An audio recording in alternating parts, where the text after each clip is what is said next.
എനിക്ക് തോന്നുന്നു ഈ ഒരു ക്യാമറ ഹിക്വിഷൻ ഇൻസ്പയർഡ് ആയിരിക്കുന്നത് ഒരു ഈഗിൾ അല്ല നമ്മുടെ പരുന്തിൻ്റെ ആ ഒരു ഫേസിൽ നിന്നാണെന്ന് തോന്നുന്നു. കാരണം 2 ലെൻസുകൾ ഇരിക്കുന്നത് ഒരു പരുന്തിൻ്റെ 2 കണ്ണുകൾ പോലെയാണ്, 2 ഡയറക്ഷനിലേക്കാണ് അത് തിരിഞ്ഞിരിക്കുന്നത്. അപ്പോൾ അതുകൊണ്ട് തന്നെ നമുക്ക് 180 ഡിഗ്രി വൈഡ് ആംഗിൾ വ്യൂ ആണ് നമുക്ക് കിട്ടുന്നത്. പിന്നെ ഈ 2 ലൈറ്റുകൾ ഈ താഴെ കൊടുത്തേക്കണം, ഓരോ ലെൻസിൻ്റെ അടിയിലും 2 ലൈറ്റുകൾ വെച്ച് കൊടുത്തിട്ടുണ്ട്. ഇത് വൈറ്റ് ലൈറ്റുകളാണ് കേട്ടോ. ഇത് 40 മീറ്റർ വരെ ഡിസ്റ്റൻസ് കവറേജ് നമുക്ക് കിട്ടുന്ന രീതിയിലാണ് ഈ ഒരു ക്യാമറയുടെ വൈറ്റ് ലൈറ്റ് ഡിസൈൻ ചെയ്തിരിക്കുന്നത്. പിന്നെ സെറ്റിങ്സിലേക്ക് വന്നാൽ, സെറ്റിങ്സ് എന്ന് പറഞ്ഞാൽ ക്യാമറയുടെ അണ്ടർ ബോഡിയിലേക്ക് നമ്മൾ വന്നു കഴിഞ്ഞാൽ ഈ ക്യാമറ നല്ല വീതിയുള്ളൊരു ക്യാമറയാണെന്ന് മനസ്സിലാവും. അപ്പോൾ അതിൻ്റെ അടിയിലായിട്ട് നമുക്ക് സെറ്റിങ്സ് പറഞ്ഞിട്ട് അലൈൻക്ക് വെച്ച് ഓപ്പൺ ചെയ്യാവുന്ന രീതിയിൽ ഒരു ചെറിയൊരു ഓപ്ഷൻ ഇവിടെ കൊടുത്തിട്ടുണ്ട്. ഇതിൻ്റെ ഉള്ളിലാണ് നമ്മൾ ഈ ഒരു ക്യാമറ റീസെറ്റ് ചെയ്യുന്ന സ്വിച്ചും അതുപോലെ തന്നെ മെമ്മറി കാർഡ് ഇടുന്നതും. അപ്പോൾ 256 GB മെമ്മറി കാർഡാണ് ഈ ഒരു ക്യാമറയ്ക്കുള്ളിൽ സപ്പോർട്ട് ചെയ്യുന്നത്. പിന്നെ ഇതിൻ്റെ അടിയിലായിട്ടൊരു ഓപ്പണിംഗ് ഉണ്ട്, ഇത് നമുക്ക് തുറക്കാവുന്നതാണ് വേണമെന്നുണ്ടെങ്കിൽ മാത്രം. അപ്പോൾ ഇതിനകത്ത് വരുന്നത് ഒരു സ്പീക്കറാണ്. അപ്പോൾ നമുക്കറിയാം ഈ ഒരു ക്യാമറയിൽ മൈക്ക് വരുന്നുണ്ട്, അതുപോലെ തന്നെ ഓഡിയോ, നമുക്ക് എക്സ്റ്റേണൽ അലാം ഔട്ട് വരുന്നതുകൊണ്ട് തന്നെ നമുക്ക് ഇപ്പോൾ ആരോടെങ്കിലും ഇവിടെ കയറണ്ടെന്നോ അല്ലെങ്കിൽ ഓടിപ്പോകുന്നോ വരികയെന്നോ വെൽക്കം എന്നോ എന്ത് വേണമെങ്കിലും പറയാവുന്ന രീതിയിൽ ഒരുപാട് പ്രീസെറ്റ് ഓപ്ഷൻസ് ഈ ഒരു ക്യാമറയ്ക്കുള്ളിൽ കൊടുത്തിട്ടുണ്ട്. അതിൻ്റെയൊക്കെ ശബ്ദം നമുക്ക് കേൾക്കാൻ കഴിയുന്നതാണ്. അപ്പോൾ ആ ഒരു ഓപ്ഷൻസൊക്കെ നമ്മൾ കോൺഫിഗർ ചെയ്ത് വെച്ച് കഴിഞ്ഞാൽ ഇപ്പോൾ ആരെങ്കിലും നമ്മുടെ വീട്ടിലോട്ട് വരുവാണെന്നുണ്ടെങ്കിൽ ഈ ഒരു സ്പീക്കറിൽ കൂടെ തന്നെ വെൽക്കം എന്നൊക്കെ പറയുന്ന രീതിയിൽ ഈ ഒരു ക്യാമറ നമുക്ക് സെറ്റപ്പ് ചെയ്യാൻ കഴിയും. ഓവറോൾ നല്ല ബിൽഡ് ക്വാളിറ്റി ഉള്ള ഒരു ക്യാമറയാണ്. IP67 ആയതുകൊണ്ട് ധൈര്യമായിട്ട് നമുക്ക് മഴയത്തോ വെയിലത്തോ എവിടെ വേണമെങ്കിലും കൊണ്ടുവയ്ക്കാം. പിന്നെ ഈ ഒരു ക്യാമറ ഒരിക്കലും നിങ്ങൾക്കറിയാം ക്യാമറ ഹൗസിങ്ങിൻ്റെ ഉള്ളിലൊന്നും നമുക്ക് കയറ്റി വയ്ക്കാൻ കഴിയില്ല. കാരണം എന്ന് വെച്ച് കഴിഞ്ഞാൽ ഒന്നാമതായിട്ട് ഈ ഒരു ക്യാമറ വൈഡ് ആംഗിളാണ്, മാത്രമല്ല ഈ ഒരു ക്യാമറയുടെ ബോഡി എന്ന് പറയുന്നത് ഒരു പരന്ന രീതിയിലാണ് ഇരിക്കുന്നത്. നമ്മൾ ഇതുവരെ കാണാത്ത ഒരു ഡിസൈനിലാണ് ഈ ഒരു ക്യാമറ വന്നിരിക്കുന്നത്. സാധാരണ നമ്മൾ കാണുന്നതൊക്കെ ഒരു ഉരുണ്ടിരിക്കുന്ന രീതിയിലാണെങ്കിൽ ഇതൊരു പരന്ന രീതിയിലാണ് ഈ ഒരു ക്യാമറ ഡിസൈൻ വന്നിരിക്കുന്നത്. ഹലോ ഫ്രണ്ട്സ്, ഇതാണ് നമ്മുടെ ക്യാമറയുടെ വ്യൂ കേട്ടോ. പുലർച്ചെ 6 മണിക്ക് ഞാൻ ഓഫീസിൽ വന്നിട്ട് എടുക്കുന്നതാണ്. 5:30 എത്തിയതാണ്, പക്ഷേ ഇതൊന്ന് സെറ്റപ്പ് ചെയ്യാൻ വേണ്ടിയിട്ട് കുറച്ച് സമയം എടുത്തു. അപ്പോൾ ഈ ഒരു ക്യാമറയുടെ വ്യൂ എന്ന് പറഞ്ഞാൽ 180 ഡിഗ്രി നമുക്ക് കറക്റ്റായിട്ട് വരുന്നുണ്ട്. ഇത് കണ്ടോ, ഇവിടെ ഈ ഒരു വഴി സ്റ്റാർട്ട് ചെയ്യുന്ന ഇവിടെയാണ്, ആ വഴി തുടങ്ങിയിട്ട് അവസാനിക്കുന്നത് ഇവിടെയാണ്. അതായത് ക്യാമറയുടെ അടിയിൽ ഇങ്ങനെ താഴെയായിട്ട് ഒരു വലിയൊരു വഴി ഇങ്ങനെ പോകുന്നുണ്ട്. ഞാനത് ആ ക്യാമറയുടെ അടുത്തേക്ക് എന്നിട്ട് നിങ്ങളെ കാണിച്ചു തരാം.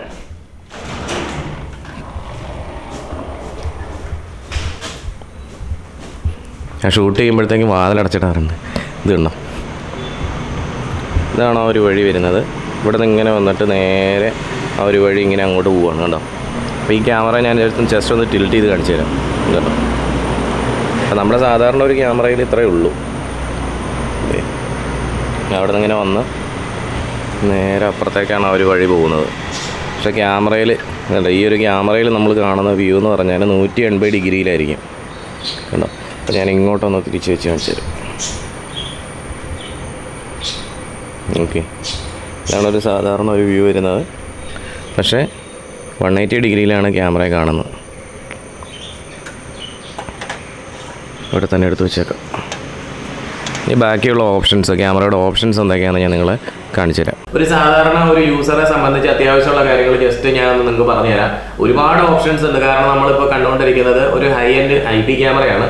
അപ്പോൾ ഇതിൽ ലോക്കൽ എന്നുള്ള ഓപ്ഷനിലേക്ക് പോയി കഴിഞ്ഞാൽ കുറേ ഓപ്ഷൻസ് ഇവിടെ കൊടുത്തിട്ടുണ്ട്. സിസ്റ്റത്തിൽ വന്നു കഴിഞ്ഞാൽ നമുക്ക് ബേസിക് ഇൻഫർമേഷൻസ് കൊടുത്തിട്ടുണ്ട്, അതുപോലെ തന്നെ ഇമേജ് സ്റ്റിച്ചിങ് കൊടുത്തിട്ടുണ്ട്.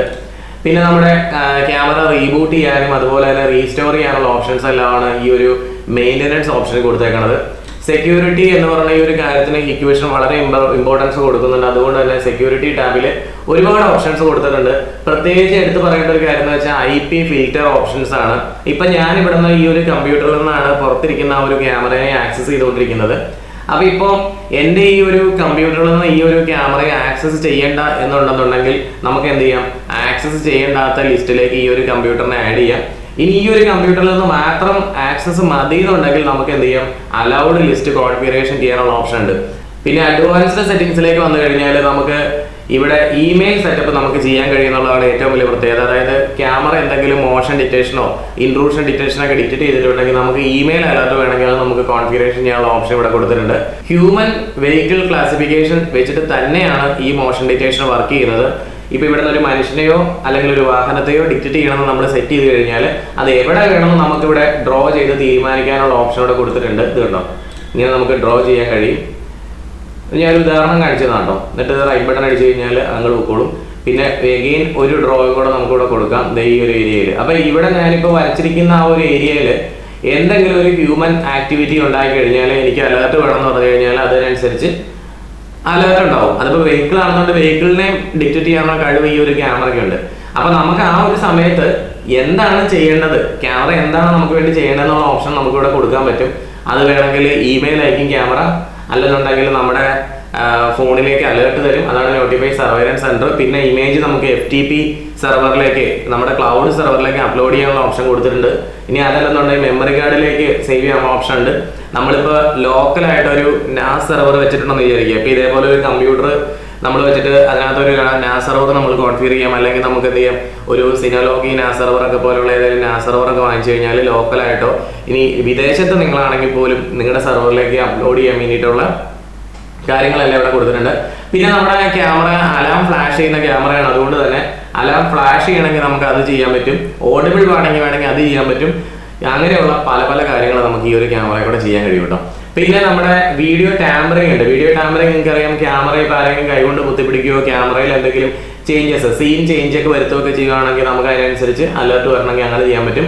അവിടെ ഈ പറയുന്ന എല്ലാ ഓപ്ഷൻസും കൊടുത്തിട്ടുണ്ട്. ഇമെയിലും നോട്ടിഫൈ സർവൈലൻസ് സെന്ററും കൊടുത്തിട്ടുണ്ട്. പിന്നെ നമ്മുടെ ക്യാമറയിൽ അലാം ഇൻപുട്ടും അലാം ഔട്ട്പുട്ടും നമുക്ക് ചെയ്യാൻ കഴിയുന്നതാണ്. അപ്പോൾ എക്സ്റ്റേണൽ സെൻസർ വേണമെങ്കിൽ ഈ ക്യാമറയിലിട്ട് നമുക്ക് കണക്ട് ചെയ്യാൻ പറ്റും. അല്ലെങ്കിൽ ഏതെങ്കിലും സെൻസറുകളൊക്കെ അല്ലെങ്കിൽ NVR-നെയൊക്കെ ട്രിഗർ ചെയ്യാനും റെക്കോർഡിങ് അങ്ങനെയുള്ള കാര്യങ്ങളൊക്കെ ട്രിഗർ ചെയ്യാനും എക്സ്റ്റേണൽ ആയിട്ട് നമ്മളൊരു ലൈറ്റ് വെച്ചിട്ടുണ്ടെങ്കിൽ അതിലേക്ക് നമുക്ക് ഇൻപുട്ട് കൊടുക്കാനും ഒക്കെ ഈ പറയുന്ന ക്യാമറയിൽ നമുക്ക് സാധിക്കും കേട്ടോ. പിന്നെ നമ്മുടെ സ്മാർട്ട് ഇവന്റിലേക്ക് വന്നു കഴിഞ്ഞാൽ എല്ലാവർക്കും വളരെ ഇമ്പോർട്ടൻ്റ് ആയിട്ടുള്ള ഒരു ഓപ്ഷനാണ് ഇവിടെ കൊടുത്തേക്കുന്നത്, സീൻ ചേഞ്ച് ഡിറ്റക്ഷൻ. പല ആൾക്കാരും പറയണത് ക്യാമറ വെച്ചിട്ട് ആരെങ്കിലും പിടിച്ച് തിരിച്ച് കളഞ്ഞു കഴിഞ്ഞാൽ ഞാൻ എങ്ങനെ അറിയും വേറെ എങ്ങോട്ടെങ്കിലും ആയിരിക്കും തിരിഞ്ഞിരിക്കുന്ന, അങ്ങനെയൊന്നുമില്ല. നമ്മൾ ഈ ഒരു ക്യാമറ ഏതെങ്കിലും ഒരു പൊസിഷനിലേക്ക് വെച്ച് കഴിഞ്ഞാൽ ആരെങ്കിലും വന്നിട്ട് ഈ ക്യാമറ തിരിക്കുകയാണെന്നുണ്ടെങ്കിൽ നമുക്ക് അലേർട്ട് വേണമെന്നുണ്ടെങ്കിൽ അത് നമുക്കിവിടെ ചെയ്യാൻ പറ്റും. അത് നമുക്ക് ലിങ്കേജ് മെത്തേഡിൽ പോയി കഴിഞ്ഞാൽ നമുക്ക് അതിനനുസരിച്ച് കോൺഫിഗറേഷൻ ചെയ്യാനുള്ള ഓപ്ഷൻ കൊടുത്തിട്ടുണ്ട്. നമുക്ക് ആ നിമിഷം തന്നെ അലേർട്ട് വരുന്ന രീതിയിൽ നമുക്ക് വേണമെങ്കിൽ സെറ്റ് ചെയ്യാൻ പറ്റും. അതുപോലെ തന്നെ intrusion detection, line crossing. Intrusion detection നിങ്ങൾക്ക് അറിയാം, നമ്മുടെ വീട്ടിലേക്ക് ആരെങ്കിലും മതിലൊക്കെ ചാടി വന്നു കഴിഞ്ഞാൽ നമുക്ക് അത് കണ്ടുപിടിക്കാൻ വേണ്ടിയിട്ടുള്ള ഓപ്ഷൻസ് ആണ്. അതുപോലെ തന്നെ ലൈൻ ക്രോസിങ്, ഒരു വര ലക്ഷ്മണരേഖ വരച്ചിട്ട് ആ ഒരു വര വിട്ടിട്ട് ആരെങ്കിലും കടന്ന് ഇങ്ങോട്ട് വരുവാണെങ്കിൽ നമുക്ക് അത് കണ്ടുപിടിക്കാനുള്ള ഓപ്ഷനാണ് ഇവിടെ ഈ പറഞ്ഞിരിക്കുന്ന ലൈൻ ക്രോസിങ്. പിന്നെ അതുപോലെ തന്നെ റീജിയൻ എൻട്രൻസ് ഡിറ്റക്ഷൻ ഉണ്ട്. പുറത്തുനിന്ന് ആരെങ്കിലും ഇങ്ങോട്ടൊക്കെ കയറി വരുമ്പോഴത്തേക്കും നമ്മുടെ ഈ ഒരു കോമ്പൗണ്ടിന്റെ ഉള്ളിലേക്ക് കയറി വരുമ്പോൾ റീജിയൻ എൻട്രൻസും പുറത്തേക്ക് പോകുമ്പോൾ ഉള്ളത് റീജിയൻ എക്സിറ്റ് ഡിറ്റക്ഷനും അങ്ങനെയുള്ള എല്ലാ ഓപ്ഷൻസ് ഈ ഒരു ക്യാമറയിൽ കൊടുത്തിട്ടുണ്ട്. പിന്നെ അതുപോലെ തന്നെ ഈ ഒരു ക്യാമറയ്ക്കുള്ളിൽ 256 GB മെമ്മറി കാർഡ് ഇടാൻ കഴിയുന്നതുകൊണ്ട് തന്നെ ക്യാമറയുടെ റെക്കോർഡിംഗ് ഒക്കെ നമുക്ക് ഷെഡ്യൂൾ ചെയ്യാൻ കഴിയും. അത് കണ്ടിന്യൂസ് റെക്കോർഡിംഗ് വേണമെങ്കിൽ അങ്ങനെ ചെയ്യാം, മോഷൻ ഡിറ്റക്ഷൻ വേണമെങ്കിൽ അങ്ങനെ ചെയ്യാം, അലാം ട്രിഗർ ചെയ്യാൻ അങ്ങനെ ചെയ്യാം. അങ്ങനെ പല പല ഓപ്ഷൻസ്, ഈവൻ ബേസ്ഡ് റെക്കോർഡിംഗ് ഒക്കെ നമുക്ക് എനേബിൾ ചെയ്യാൻ കഴിയും. നിങ്ങൾ ക്യാമറ ഇൻസ്റ്റലേഷൻ ചെയ്യുന്നവരാണെങ്കിലും അതിനെപ്പറ്റി ഭയങ്കരമായിട്ട് ഇൻട്രസ്റ്റ് ഉള്ള ആൾക്കാരൊക്കെ ആണെന്നുണ്ടെങ്കിൽ നിങ്ങൾക്ക് ഞാൻ ഒരുപാട് കോൺഫിഗറേഷൻ വീഡിയോസ് നമ്മളൊരു പ്രത്യേക പ്ലേലിസ്റ്റിൽ ഇവിടെ ഇട്ടിട്ടുണ്ട്. അത് നിങ്ങൾ നോക്കുകയാണെന്നുണ്ടെങ്കിൽ കാണാൻ കഴിയുന്നത് നമ്മുടെ മെമ്പർഷിപ്പ് എന്നുള്ള ഓപ്ഷനിൽ ക്ലിക്ക് ചെയ്ത് കഴിഞ്ഞാൽ ഇതിനകത്ത് ലിസ്റ്റിൽ വരും. അപ്പോൾ ഇതിനകത്ത് നമ്മളിപ്പോൾ ഒരു 22ഓളം വീഡിയോസ് ഇട്ടിട്ടുണ്ട്. അപ്പോൾ ആ വീഡിയോസ് എല്ലാം തന്നെ നമ്മുടെ ക്യാമറകൾ എങ്ങനെയാണ് ഇൻസ്റ്റലേഷൻ ചെയ്യേണ്ടതെന്നും അങ്ങനെയുള്ള കാര്യങ്ങളെ പറ്റിയാണ് പറയുന്നത്. അതിൻ്റെ ബേസിക് മുതൽ നമ്മൾ എങ്ങനെയാണ് ഒരു ക്യാമറ ആദ്യമായിട്ട് കോൺഫിഗറേഷൻ ചെയ്യേണ്ടത്, അതുപോലെ തന്നെ പ്ലേബാക്ക് ലൈവ് വ്യൂ ഓപ്ഷൻസ് എങ്ങനെ സെറ്റപ്പ് ചെയ്യണം, അങ്ങനെ ഈവൻ ബേസ്ഡ് റെക്കോർഡിംഗ് എങ്ങനെ നമ്മൾ സെറ്റപ്പ് ചെയ്യണം, അതുപോലെ തന്നെ മോഷൻ ഡിറ്റക്ഷൻ റെക്കോർഡിംഗ് എങ്ങനെ സെറ്റപ്പ് ചെയ്യണം, പിന്നെ പെരിമീറ്റർ പ്രൊട്ടക്ഷനും അതുപോലുള്ള ലൈൻ ക്രോസിംഗ് കാര്യങ്ങളൊക്കെ ചെയ്യുമ്പോഴത്തേക്കും പല ആൾക്കാർക്കും അതിനെപ്പറ്റി ബേസിക് ആയിട്ടുള്ള അവയർനെസ് അല്ലെങ്കിൽ അതിനെപ്പറ്റി ഐഡിയ ഇല്ലാത്തതുകൊണ്ട് അവർക്ക് അതിനെപ്പറ്റി കൃത്യമായിട്ട് കോൺഫിഗറേഷൻ ചെയ്യാൻ കഴിയുന്നില്ല. അപ്പോൾ അതിൻ്റെ റൂൾസ് എന്തൊക്കെയാണ്, ക്യാമറ മാനുഫാക്ചർ പറഞ്ഞേക്കുന്ന റൂൾസിൽ കോൺഫിഗറേഷൻ ചെയ്തെങ്കിൽ മാത്രമേ നമുക്ക് കറക്റ്റായിട്ട് അത് ചെയ്യാൻ പറ്റുള്ളൂ. അപ്പോൾ അതിൻ്റെ റൂൾസ് എന്തൊക്കെയാണ്, പിന്നെ അതുപോലെ തന്നെ ലൈൻ ക്രോസിങ്ങിൻ്റെയും ഇൻട്രൂഷൻ ഡിറ്റക്ഷൻ്റെ ഒക്കെ പ്രാക്ടിക്കൽസ് നമ്മൾ ചെയ്തിരുന്നു. പിന്നെ IP ക്യാമറ എന്ന് പറയുന്നത് IP അഡ്രസ് ബേസ്ഡാണ്. അപ്പോൾ IP അഡ്രസ്സിനെ പറ്റി നമ്മളൊരു 3 ചാപ്റ്ററുകൾ പഠിച്ചിട്ടുണ്ടായിരുന്നു. അപ്പോൾ ഇതിനെപ്പറ്റി ഇത്രത്തോളം പഠിക്കാനുണ്ടെന്ന് ഇപ്പോഴാണ് മനസ്സിലാക്കിയതെന്ന് ചില ആളുകൾക്ക് നമ്മുടെ ഈ ഒരു ചാനലിൽ മെമ്പർഷിപ്പ് എടുത്തുന്ന ആൾക്കാർ കമൻറ്റ് ചെയ്യുന്നുണ്ട്. അപ്പോൾ ഞാൻ ഈ ഒരു കാര്യം അനൗൺസ് ചെയ്ത് ഈ വീഡിയോസ് ചെയ്യാൻ തുടങ്ങിയിട്ട് വെറും 3 ആഴ്ചയായിട്ടുള്ളൂ. എനിക്ക് വളരെയധികം സന്തോഷം നൽകുന്ന ഒരു കാര്യമാണ് നിങ്ങളിപ്പോൾ ഇവിടെ കണ്ടുകൊണ്ടിരിക്കുന്നത്. കണ്ടോ, ഇതുവരെ നമ്മുടെ ഈ ഒരു ചാനലിന് മെമ്പർഷിപ്പ് എടുത്തിട്ടുള്ളത് ഇത്രയും ആൾക്കാരാണ്. ഇതിൽ സാധാരണ പഠിക്കുന്ന ആൾക്കാരുണ്ട്, വർക്ക് ചെയ്യുന്ന ആൾക്കാരുണ്ട്, സ്ഥാപനങ്ങളുണ്ട്, എല്ലാവരും ഈ വീഡിയോസ് കാണുന്നുണ്ട്. അത് വളരെയധികം ഹാപ്പി ആക്കുന്ന ഒരു കാര്യമാണ് എന്നെ. അപ്പോൾ ഈ പറഞ്ഞ നമ്മൾ ഇന്ന് കണ്ടിട്ടുണ്ടായിരുന്ന ആ ഒരു ക്യാമറയുടെ കോൺഫിഗറേഷൻ വീഡിയോസ് എല്ലാം വരുന്ന ദിവസങ്ങളിൽ നമുക്ക് ഈ മെമ്പേഴ്സിന് വേണ്ടിയിട്ട് നമ്മൾ സ്പെഷ്യലി ഡെഡിക്കേറ്റ് ചെയ്ത് വീഡിയോസ് ക്രിയേറ്റ് ചെയ്യും. ഓക്കെ, അപ്പോൾ എല്ലാവർക്കും നല്ലൊരു ദിവസം ആശംസിക്കുന്നു. നമുക്ക് മറ്റൊരു ദിവസം പുതിയൊരു വീഡിയോ ആയിട്ട് വീണ്ടും കാണാം.